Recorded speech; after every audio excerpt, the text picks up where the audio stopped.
So, I would say one of the biggest years in the history of World of Tanks is coming to an end. We have only 2 days left of 2025, and I decided to take a little chill pill over here and look back at everything that happened inside World of Tanks in 2025. Let's talk about the updates, new things, changed things. Let's talk about the new tanks. Toxic tanks, good tanks, fun tanks, and let's have a little discussion going on in the comment section as well, because we did receive a lot of new content, some good, some very good, some bad, some very bad, and I would like to hear your opinion on it. So in the comment section, guys, please, if you would not mind, I have a couple questions to you. What is the number one most fun thing or the best thing in your opinion that wargaming introduced into World of Tanks in 2025? What is the worst thing, and also so overall things, let's say, like features, new things, and I would like to know which tank in your opinion is the most toxic tank introduced in 2025 and the most fun tank introduced into this game in 2025. I would like to hear your opinion on that, so if you wouldn't mind, please do that. But without further ado, guys, let's get this show on the road. Let's kick this show on the road. So first of all, we have to go back almost 1 year. What is that? 13 days less than 1 year. On January 10th, we received our first patch, which introduced twin barrel British heavy tanks with the gun opener. And while we're talking about toxic tanks, gun opener definitely can be in a consideration.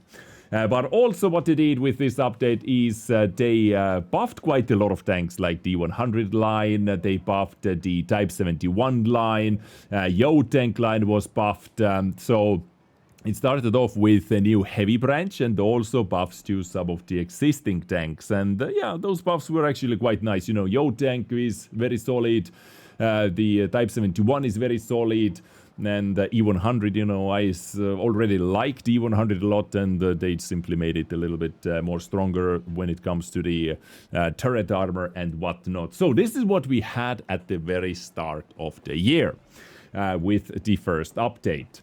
And, of course, during this time, we didn't know anything about update 2.0, so it was like, solid size for the patch, what we usually get.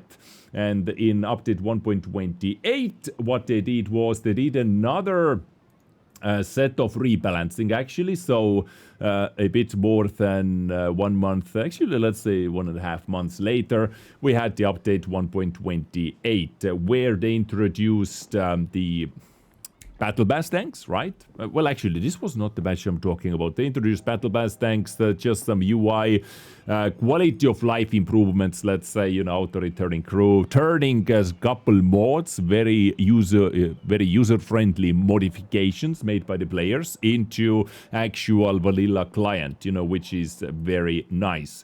And overall, 1.28 itself was not that significant, but we talk about that in a moment, guys. We talk about that in a moment. Give me a second over here. But the next one was the batch I wanted to talk about, and this is the 1.28.1 is where we received another set of balance improvements. Together with big map changes, right? We received, over here they tell it, we received the bigger Ensk and a new version of Airfield. So this is the Ensk, old Ensk, which stayed in the matchmaking, but they made the bigger version of it called Ensk Region. This one right over here. So this is what was introduced with update 1.28.1. Also, where is the Airfield? Boom. Airfield, I would also say, is like a brand new map, in my opinion. There are very little things that stayed the same compared to the previous version of Airfield. It is down to the players and their playstyle and preferences, which one they preferred. I have heard very mixed opinions, people who enjoyed the old version more, people who absolutely hated the old version.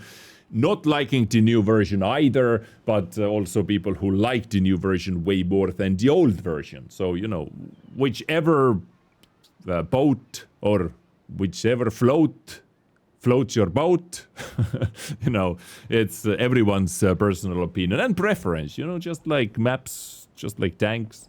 People can like different things. Also, on Paris, the open area was tuned quite a bit, and some changes on the mines over here. And also the tank destroyer line rebalance. So 268 line was buffed, D4 line buffed, then Jagdpanzer E100 line was also buffed. While they didn't touch the Jagdpanzer E100 itself, they buffed Jagdtiger Ferdinand and the other tanks over there, and the Hori line actually was nerfed. And the tier 7, the Cheeto SP, if I remember the name correctly, was not only nerfed, but was actually hammered straight to the ground. They basically nerfed everything possible. From camo to mobility, view range, like everything, you know. Everything was nerfed. Actually, did they nerf camo? Can't remember. Also, they continued their tech tree cleanup, removing some guns, some modules. Just like you can see over here on M18 Hellcat, which I'm fine with. I'm absolutely fine with. You know, we had some useless stuff over there. However, they also did remove couple memes, kind of fun guns and gun options, like Turp gun options on some of the tanks, which, you know, many players were not super happy to see. Same here over here, but I would say overall this is more good than bad, for me at least, in my humble opinion. So this was update 1.28.1. Then we had more than a month of a break to get update 1.28, which, 1.29, right over here, which on June 4th, which wasn't, anything big. We just had Arcade Cabinet, basically, Equalized Mode, Steel Hunter Battle Pass, so introducing another Battle Pass season, and introducing some rotational game modes back into the action. Battle Pass with Can Opener style, which, you know, made Can Opener very popular, actually. But before that, guys, so before this update, we had one very, very controversial, like I would say, where is it? The most controversial thing inside the community they have released, I would say so. And this is the Ramfolte, guys. We received the Ramfolte boxes. You know, the box in a box, in a box, in a box. And for the first time ever, you were able to get tier 10s inside the boxes, and to get that you had to get the box or the sphere, however you call it. You had to get another sphere inside it and another sphere inside that, and you had to be lucky enough to get the tier 10s over there. And you know, that was extremely controversial, the biggest backlash on their social media as well, let's say. And all this actually, when I looked at the time frame, when I look back at the time frame over here, it actually made it even worse, guys. So we received quite a solid patch, let's say. We received quite a solid patch. You know, some vehicle buffs and nerfs, big map changes, new maps introduced and whatnot with update 1.28. Then we didn't have much in the middle. Then after 1.28 came the Ramfolte, right? Which was very controversial. And after that, update 1.29, which we looked at right now, that didn't introduce anything super special. And then we received update 1.29.1, which also didn't introduce anything special on July 9.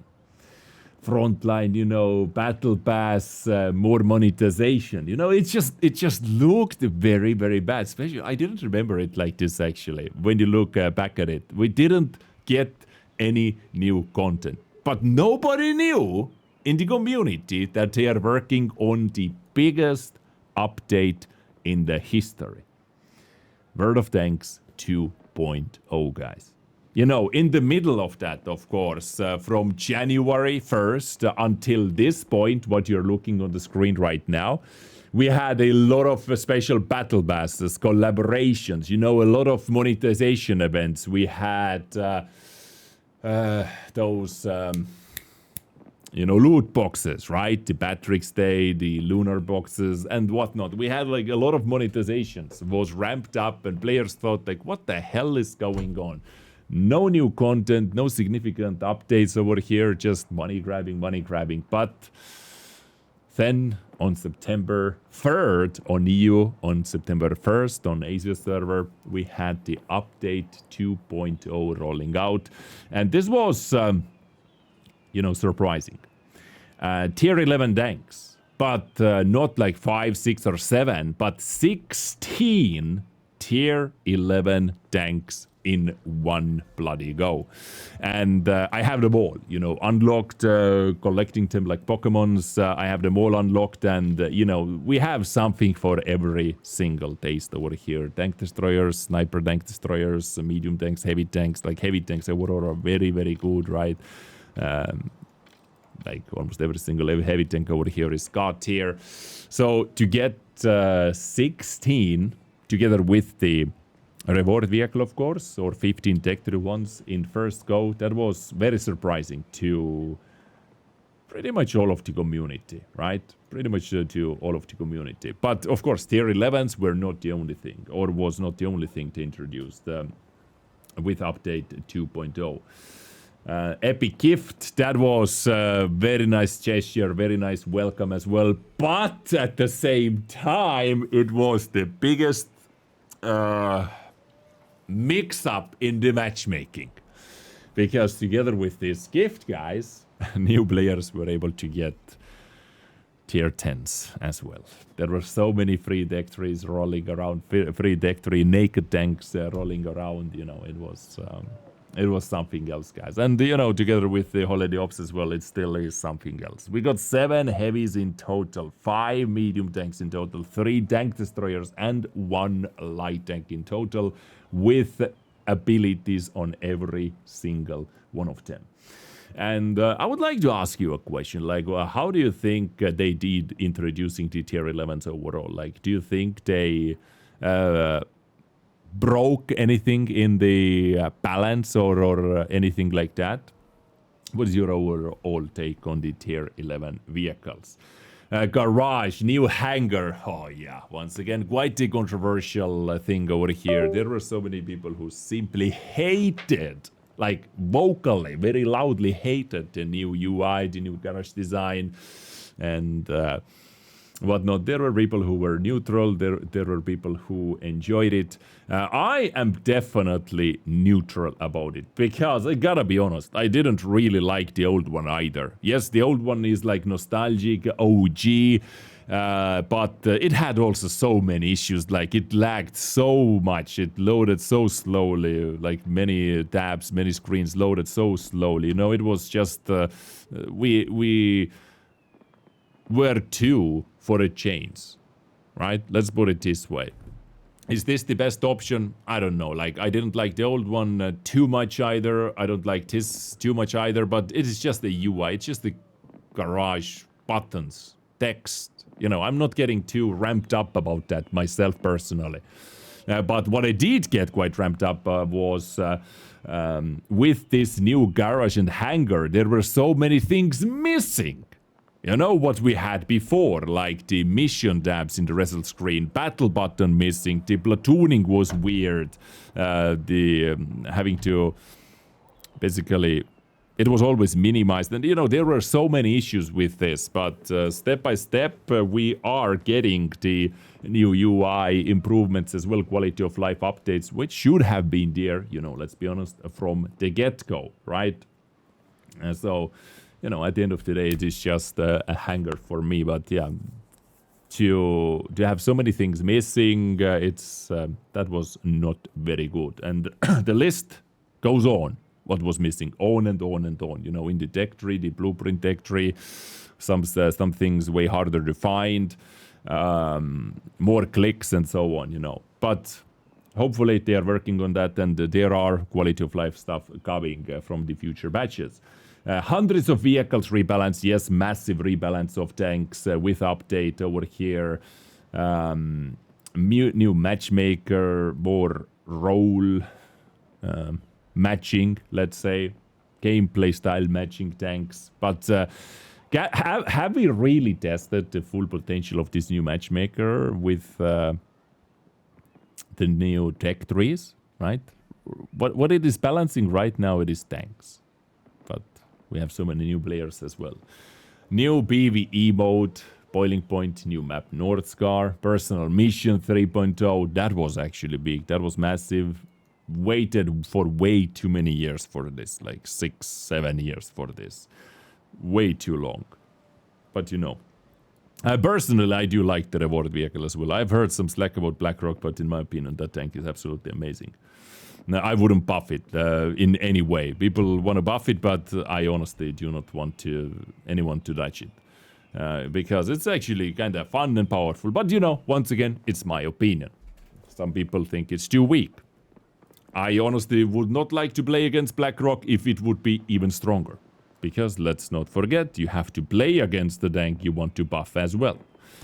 So there is that. And this was 2.0 plus some other things on the side. This was the biggest thing in the history of World of Tanks, I would say. So, yeah, bigger than the HD maps update 1.0 and so on. Moving on, they did not sleep, actually, with just month and a half later, on October 15, they released another update called 2.0.1. And what happened over here? We got some events back, you can see. We got the Project Babylon event. We got map rework, big rework on Erlenberg. We got some more reworks over here. Let me try to scroll forward. We got a big Fjords rework right over here. Highway rework. You know, the middle section especially. Very, very different. Place very different, right? But it was mainly aimed at the north, not at the city. The city stayed the same. You know, ultimately stayed the same. And also Overlord was buffed. Not buffed, but changed as well.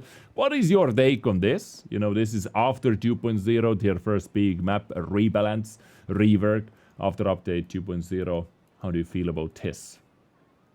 Ladies and gentlemen, and some things on Airfield as well. Arcade Cabinet, the Equalized mode, Steel Hunter, and stuff like this. So this was our first big update after update 2.0. Anything else? Nope. Well, update 2.1, we got some, once again, UI improvements. We got new random event maps, Mountain Bus, Highway, and Coast Town with random events. We got the battle button back, finally. You know, battle button is available on your result screen. That we didn't have available before. We are going to get our missions back as well. The mission tab, what you completed. This is coming actually next patch. Not yet, you know, right now. If we go over here, right now there is no way to see what kind of missions you completed. But at least we have the battle button back right now, or for now. And of course with this update over here, 2.1 well-deserved reward, sound physics over here, and also the holiday ops was introduced with the new vehicles. With the next update, but you know, this is not going to happen in this year, but with the next update we are going to get first tier 11 rebalance. So we can say it took roughly 4 months to gather data gathering. It took 4 months of data gathering to figure out which tanks needs buffs, which tanks needs nerf, and so on. So they have the list of 6 vehicles over here, together with the brand new thermal overheat control autocannons, of course, and 2 more tier 11s, or 3 more tier 11s in total, together with RS-90C, SDK2, and PTZ, and rebalance over here. So this is coming. I would say this is quite a solid start for the year. Definitely would say this is quite a nice start for the year. And UI improvements bring the mission tab back into the result screen and its own tab as well. I'm a fan of this. You know, if you're interested about your missions, you can have a big tab to see what exactly you did and how much you progressed through the missions. So yeah, those were all the updates, like the big updates. If I forgot something, please let me know in the comment section, guys. Please do let me know in the comment section down below. Of course, as I mentioned, there were a lot of like little mini events, collaborations, special battle passes, and so on. But talking about the vehicles now, and I asked at the start of the episode, at the start of this video, which tanks you think were the most toxic tanks introduced this year, and also the most fun tanks introduced this year, some new tanks. Of course, like, the main thing I personally enjoyed about Update 2.0 was Tier 11s. Like, the amount of content and fun gameplay action those provided for me personally was like pretty epic. You know, I liked discovering. I like having a chance to discover 15 different Tech 3 Tier 11s, one by one, figuring them out, testing the ability, the upgrades, and so on. That was fun for me, right? But when we're talking about some toxic tanks, I would honestly say that they messed it up at the end of the year. For me personally, guys, this thing did not need to come into the game. It simply didn't need to exist. 850 alpha heavy tank with massive module damage is simply not something we needed. In my humble opinion. In my opinion, maybe this even takes the cake, like as one of the most toxic tanks released this year. Yes, it is not the fastest. It is not the most armored tanks. It has some weak spots, but still, you know, having that big slappy gun, it just can ruin your game in one shot. Because of RNG, because of just massive module damage, because of this vehicle design. I asked this question on the stream as well, and there were many candidates actually.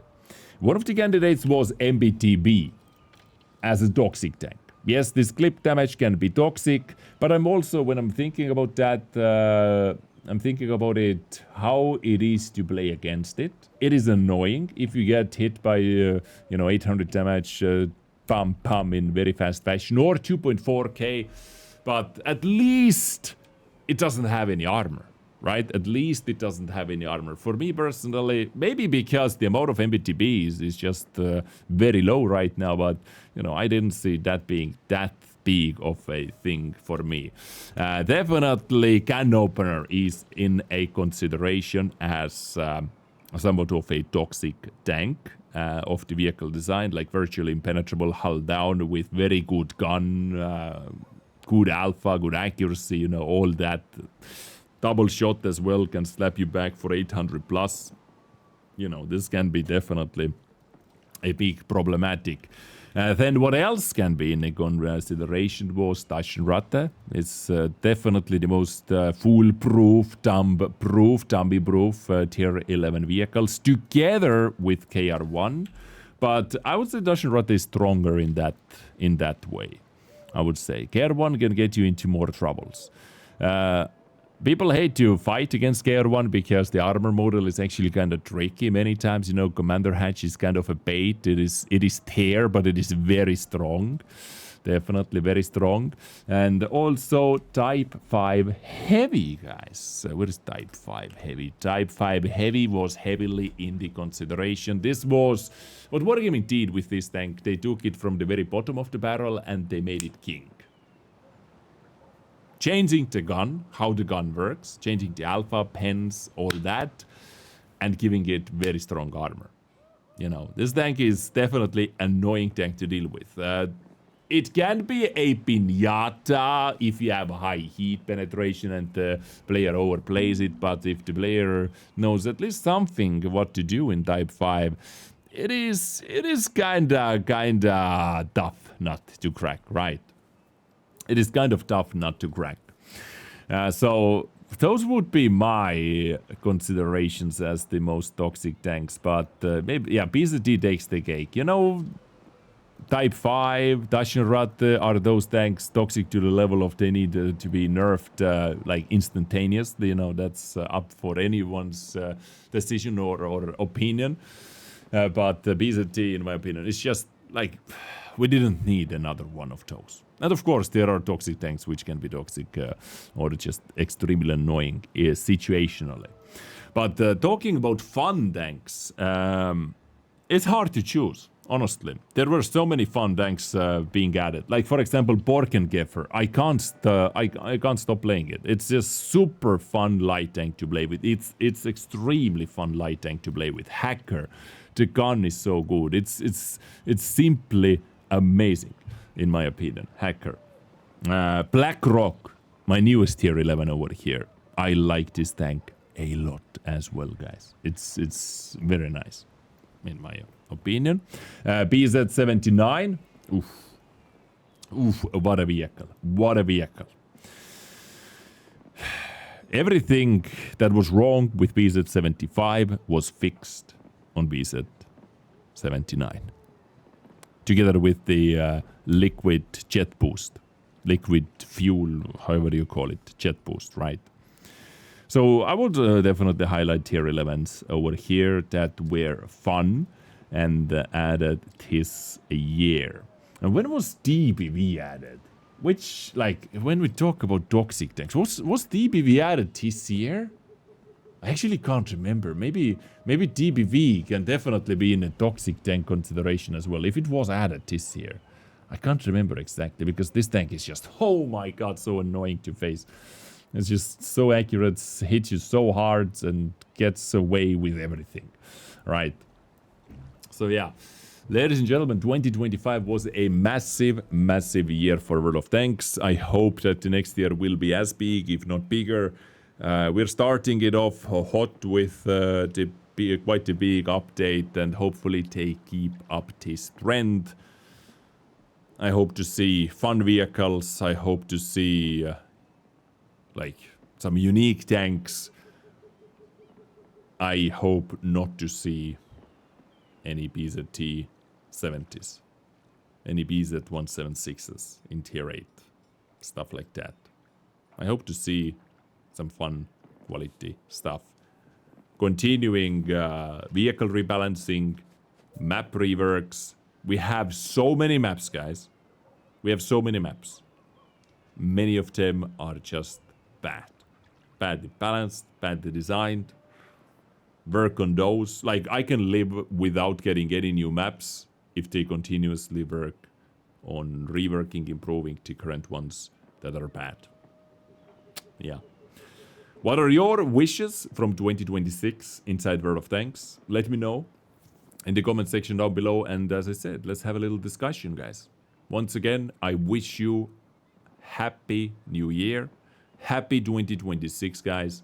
I hope all your wishes, all the plans, what you plan to do comes together. You're able to do those. Yeah. And hopefully you keep watching my stuff over here, because I promise to keep uploading as long as I can. Ladies and gentlemen, that is me done. It could be my last video today, this year. Maybe we're going to send off 2025 with the bang at the FE 4005. Have to think about that. Have to ask family how much time I have. But until then, I see you soon. Maybe next year. Good joke. And have a beautiful rest of your year. Bye-bye.